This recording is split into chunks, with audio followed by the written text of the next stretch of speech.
Salve, salve família, aqui quem fala é o Lutz do canal Cortes Podcast e no meu primeiro mês monetizado eu já fiz $3.000 só seguindo o que esse cara fala no curso dele. Então se você quer ganhar dinheiro com internet e YouTube sem nem precisar aparecer, confere o primeiro link na descrição. Aí aproveitaram pra perguntar onde é que entra o dilúvio nessa história pro Pirulo. Qual dilúvio? É. Porque essa que é a questão. É o de Noé. A gente teve, O que inundações. Inundações, a gente tem evidência de trocentas inundações. Mas mundiais, assim, nível... Mundial não tem como, cara. Não tem, né? Porque não tem como. Se um lugar enche, outro lugar... Pra começar que não tem água suficiente pra isso. É. Segundo que... Deixa claro pro pessoal que a água é a mesma de sempre, mais ou menos, não é? Que a gente tem. Ela se forma também, né? São duas moléculas de hidrogênio e uma de oxigênio, acaba se formando, mas o problema é o seguinte. A montanha mais alta hoje é o Everest. Tem 8 quilômetros de altura. Você precisa para cobrir toda a terra seca, você precisa de 8 quilômetros de água. Caralho, é. Não dá pra derreter e cobrir tudo, né? Cara. Não. E aí você fala assim, qual é o impacto na crosta terrestre de 8 quilômetros de água? Pergunta para qualquer mergulhador, como é que é mergulhar 8.000 metros de profundidade? Primeiro que você não vai. Não, é submarino. E o impacto disso é assim... astronômico.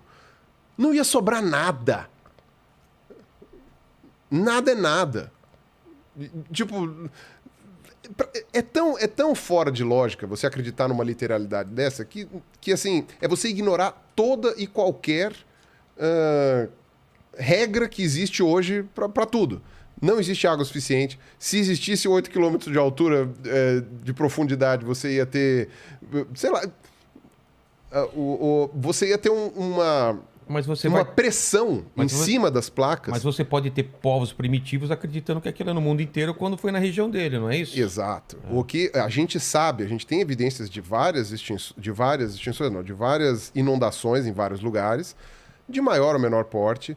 Esse de Noé, ou possivelmente de Noé, teria que ter acontecido naquela região ali do Tigre-Eufrates, lá no Crescente Fértil. Você teve o final da Era Glacial, entre 12 mil anos mais ou menos. Você tem a região do Cáucaso, ali no norte do Iraque, que é montanhosa, era coberta de neve. Provavelmente durante esse período de degelo do planeta deve ter tido cheias muito intensas, talvez dos rios, coisas assim. Isso pode ter gerado a impressão de algum dilúvio. E aí quem conta um conto aumenta um ponto, né? Eu não sei como é que é a descrição. Aí também eu não vou entrar muito nessa parte muito detalhada. Primeiro, porque eu não estudei. E segundo, porque aí o pessoal que, sei lá, da teologia, qualquer coisa assim, vai ter outras justificativas. Agora, dilúvio mundial é impossível. É virtualmente impossível. A gente não teria partes da crosta terrestre se você tivesse tido um dilúvio mundial. Se tem efeito estufa e aumenta o nível dos... E outra, como é que é a pressão atmosférica 8 km por cima? A quantidade de oxigênio que como ia ficar o oxigênio? A atmosfera ia ficar mais curta? Ela ia para o espaço, ela ia condensar, ia ficar super concentrado. Cara, é quando você não para pensar.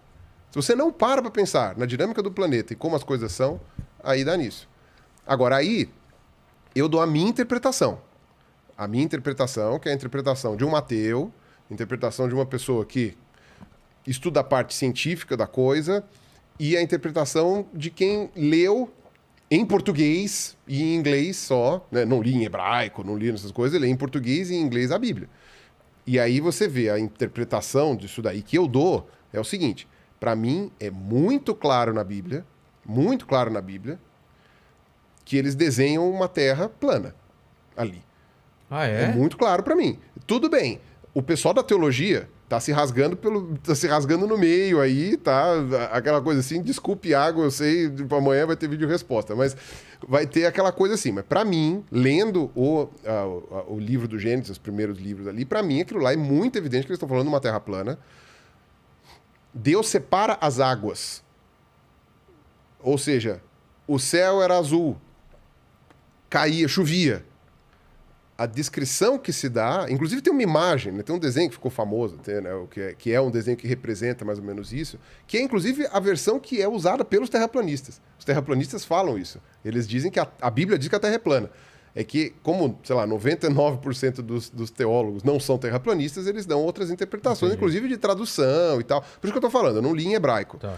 Né? Você leu. Mas dentro do que eu li, diz que a Terra é plana, e as justificativas que o pessoal da teologia me deu para dizer que a Bíblia não diz que a Terra é plana, ou não me convenceram, ou eu não tenho bagagem suficiente para poder avaliar, para saber se procede ou não. Então, por isso que eu mantenho a minha parte de dúvida com relação a essa parte teológica da Bíblia.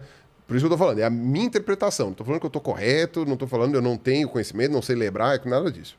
Então, essa é a minha interpretação. Que para mim, em português ou em inglês, Separou. a Bíblia fala claramente que Deus separou a terra, as águas do mar, dos oceanos e do céu. Então, quer dizer, chovia por quê? Porque você tinha uma abóbada terrestre que cobria o chão, essa abóbada tinha água por cima. De vez em quando dava umas chovidas, porque a abóbada permitia, né, sei lá, era vazado, alguma coisa assim. E, enfim, aí quando você olhava no horizonte, você tinha a água de cima e a água de baixo. O dilúvio, ele narra, Deus abriu as comportas do céu. Abriu a comporta do céu, caiu toda a água que estava no firmamento, que era o quê? Firmamento. Por que chama firmamento? Porque ele firma. Tá segurando. Ele está segurando aquilo ali. Ele firma, cai toda a água lá de cima e... Entendeu? E aí, por isso que encheu tudo. E aí fez o dilúvio. Então, para mim, isso é a minha interpretação do que eu dou. Tem até um evangelho... Um evangelho não, mentira. Nossa Senhora. Tem até um livro apócrifo do Velho Testamento, que é o livro de Enoque, que ele narra a subida dele até o céu. E ele abre uma comportinha no firmamento para passar para o outro lado. Né? Então tem tudo isso daí. E aí depois Deus deixou vazar a água lá para esvaziar o dilúvio, uma coisa assim, entendeu? Então essa é a minha interpretação. Para mim fica nítido isso, que é uma interpretação de um mundo restrito, que era a realidade de quem estava lá. Se você deitar no chão e olhar para cima num ambiente aberto, parece que a Terra tem uma abóbada em cima mesmo, por causa da questão da luz, né? A forma como a gente enxerga a luz e os gases na atmosfera. Porque quanto a montanha mais longe, ela ficando mais azulada e ela... E dá uma impressão de abóbada, assim. Você tem uma impressão nítida. Por que não é uma abóbada? Porque a mesma impressão que você tem aqui no Brasil, se você for pra Austrália também. Mesma, eu tô sempre no centro da abóbada, né? Porra, que abóbada é essa? Não tô na borda onde ela... você nunca tá na borda da abóbada pra ver a coisa. Então tá sempre lá. Tem uma ideia como lá no filme com o Jim Carrey lá, como chama? O mundo de Show de Truman. O Show de Truman, Isso, exatamente. Que era uma abóbada. Então quando ele vai chegando lá no mar, na borda, ele vê realmente a borda do... Exato. Se por um acaso você... tivesse, que nem a Terra plana, os terraplanistas falam, né? Que o centro da Terra é o centro da... Não, o centro da Terra, o centro da pizza é o Polo Norte. No Polo Norte você deveria ver o meio da abóbada. A parte mais alta. E depois você ia ter a sensação de que ia ser inclinado para um lado, né? E, enfim, isso não existe. Então, mas dá para entender por que uma interpretação inicial seja uma interpretação terraplanista. Entendi. Né? E que depois, né? Mas isso daí já, desde aquela época, o pessoal os gregos já diziam, tal, já fizeram a interpretação de que a Terra não era plana. Mas, para mim, esse conto, né? No caso, essa história de criação, né? Esse mito de criação, que todos os povos têm um, né? Do caso do judaísmo, me pareceu claro que é um mito de criação terraplanista. Não, e todos esses mitos têm, em algum ponto, alguma inundação, né? As histórias meio... Todos não, mas a maioria, muitos né? têm. Muitos têm. Não dá pra dizer maioria porque são milhares. São milhares, né? Mas não é uma ou duas ou três. Cada tribo numa ilha do Pacífico tem uma. Cada lugar tem um. Então, são muitos, né? Por exemplo, o ser humano surgiu na África. E a África é um ambiente, é um continente que a gente tem menos evidência de inundações recentes, de dilúvios recentes, de áreas alagadas recentes. Tem menos evidência disso. Quais são os mitos de criação dos africanos, das centenas de etnias africanas? Cada um deve ter um mito diferente. E Tem dilúvio na deles? Então, Porque essa que é a questão. Você tem um dilúvio perto de uma área montanhosa, que tem geleiras, que tem coisa assim, não é tão difícil. Numa região tropical que você tem muita chuva e você tem um desnível muito grande, não é difícil você ter um dilúvio, sei lá, uma enchente muito grande, uma coisa assim, não é tão complicado. Tem áreas que alagam naturalmente de tempos em tempos. na região do Nilo, sim, né? Que é a África lá pra cima. Exato. Lá pro Então, norte. você pode ter várias interpretações aí de como que é. Os aborígenes da Austrália, eles têm ideias de dilúvio? Exatamente, Esses povos antigos, a gente estava falando dos povos da Ilha Sentinela lá, eles estão há tanto tempo em alguns lugares que eles viram o mar subir, separar a ilha. Então, tipo, por exemplo, a Papua Nova Guiné e a Austrália eram uma coisa só. O oceano que separa essas duas ilhas, ele é baixo, tecnicamente, perto dos outros. Então, durante a era glacial, aquela região formava uma ponte emersa de Era terra maior. seca que você podia atravessar. Depois subiu e sumiu. A Inglaterra era grudada na França. O Canal da Mancha era seco, era emerso. Depois que derreteu os gelos, né, a capa de gelo do continente lá do norte, subiu e aí separou. Hoje a Inglaterra é uma ilha. Mas os povos que estão há tanto tempo nesse lugar podem ter gerado ali uma ideia de dilúvio quando você tem ali. Já sugeriram, essa ideia não foi para frente, mas já sugeriram que quando abriu o Mar Negro, quando formou-se o Mar Negro, isso teria originado a ideia do dilúvio. Ah, tá. Porque o que acontece? Tem o Estreito de Bósforo ali onde fica Istambul, que é muito pequenininho. E alguém tinha sugerido, é sério, gente, eu li isso há tanto tempo e eu não lembro detalhe nenhum, mas alguém tinha sugerido que aquele Estreito de Bósforo ele tinha aberto há uns 10 mil anos, mais ou menos. Então, aquela região do Mar Negro era uma grande depressão, mas ela não era um oceano, ela não era preenchida por água. Devia ter água só em alguns pontos.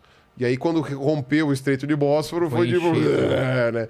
Poderia ser ali a ideia do dilúvio? Não sei. Mas, com certeza, se houve algum dilúvio, ele foi local. Isso é a única certeza que dá para dar. Né? Certeza dentro do que a ciência pode nos dar de certeza.